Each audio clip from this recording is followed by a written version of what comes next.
Assalamualaikum warahmatullahi wabarakatuh.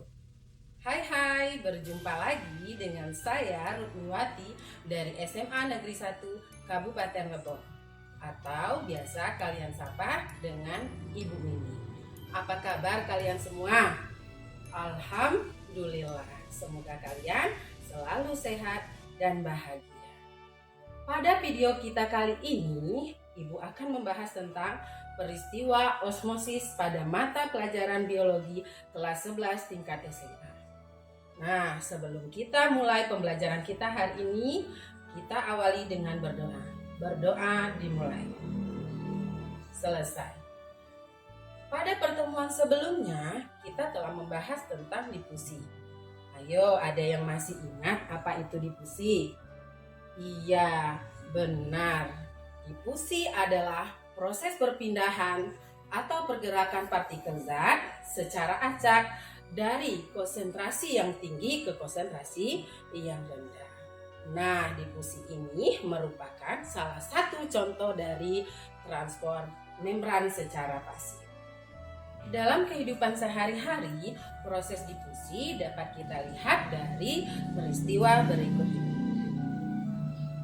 Alhamdulillah dan terima kasih kalian telah menyimak video sebelumnya.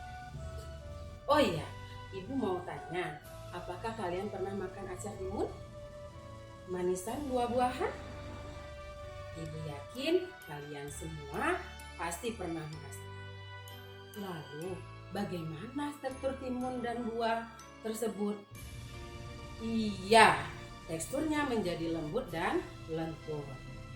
Nah, kedua contoh ini ada kaitannya dengan materi yang akan kita bahas, yaitu osmosis. Yuk, kita intip kembali KD-nya. Adapun tujuan pembelajaran yang pertama adalah menganalisis mekanisme peristiwa osmosis melalui percobaan sederhana. Yang kedua, menjelaskan pengaruh osmosis pada sel hewan dan sel tumbuhan. Yang ketiga, memberi contoh penerapan osmosis dalam kehidupan sehari-hari. Selanjutnya, silakan kalian simak video berikut.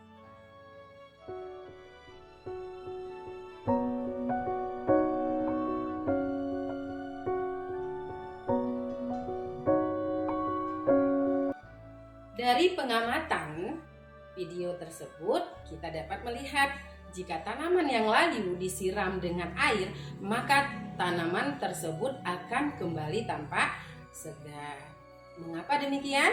Nah, hal ini dikarenakan partikel air masuk ke dalam sel tumbuhan yang menyebabkan sel-sel tumbuhan tersebut menjadi kencang dan keras sehingga nampaklah segar kembali. Nah, masuknya air ke dalam sel tumbuhan karena adanya perbedaan konsentrasi air atau pelarut dari luar dan di dalam sel.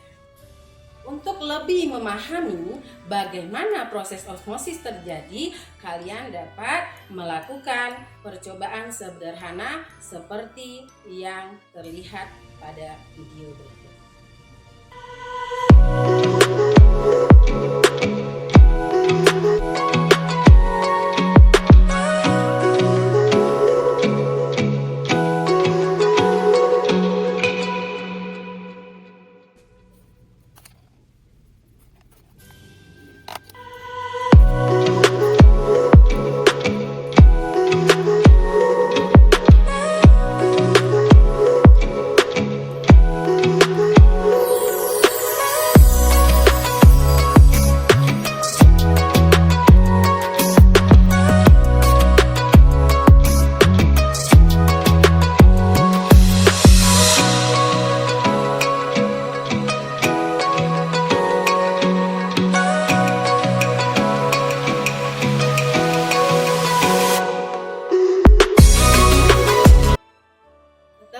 kalian menonton video tadi, kita dapat simpulkan bahwa Jika kentang dimasukkan ke dalam larutan hipertonis atau ke dalam larutan garam, maka air dari dalam kentang akan keluar dari sel kentang menuju larutan garam. Nah, hal ini menyebabkan kentang menjadi lembek dan sebaliknya. Jika kentang dimasukkan ke dalam larutan hipotonis, dalam hal ini air mineral, maka air dari luar sel akan masuk ke dalam sel-sel kentang dan ini menyebabkan kentang menjadi keras. Nah, apakah kalian sudah dapat memahami osmosis? Alhamdulillah. Coba siapa yang bersedia menjelaskan tentang pengertian osmosis? Benar. Jadi, osmosis adalah peristiwa berpindahnya pelarut, dalam hal ini air, dari konsentrasi rendah, yaitu dari larutan hipotonis ke larutan dengan konsentrasi tinggi atau larutan hipotonis melalui membran semipermeabel. Lalu, bagaimana pengaruh peristiwa osmosis terhadap keadaan sel tumbuhan dan sel hewan? Apakah sama? Iya, tentu saja berbeda. Karena sel tumbuhan dan sel hewan itu berbeda strukturnya. Sel hewan tidak memiliki dinding sel seperti pada sel tumbuhan. Berikut ini adalah pengaruh peristiwa osmosis terhadap keadaan sel tumbuhan dan sel hewan. Yang pertama pada sel hewan.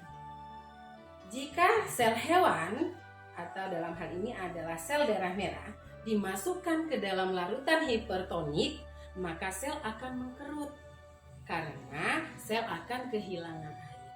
Peristiwa ini disebut dengan krenasi.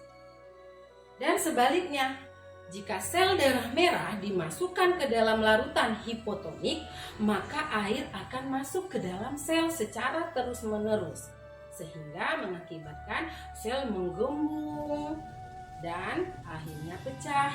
Nah, ini disebut dengan istilah lisis. Kenapa ini terjadi? Karena sel hewan tidak memiliki dinding sel. Yang kedua, pada sel tumbuhan.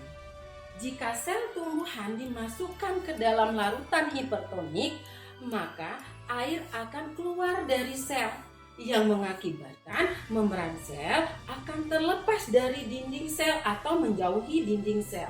Nah, peristiwa ini dikenal dengan istilah plasmolisis.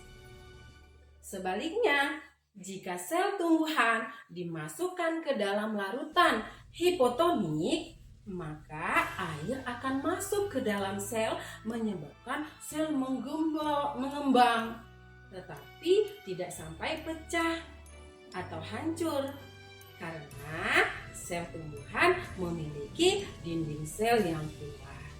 Nah, peristiwa ini dinamakan tekanan Turki. Dari penjelasan materi tadi, tentu kalian sudah dapat memberikan contoh penerapan osmosis dalam kehidupan sehari-hari. Ayo, siapa yang bisa? Benar sekali. Yaitu pada proses pembuatan acar timun, asinan dan manisan buah-buahan, serta pemberian dosis pupuk pada tanaman.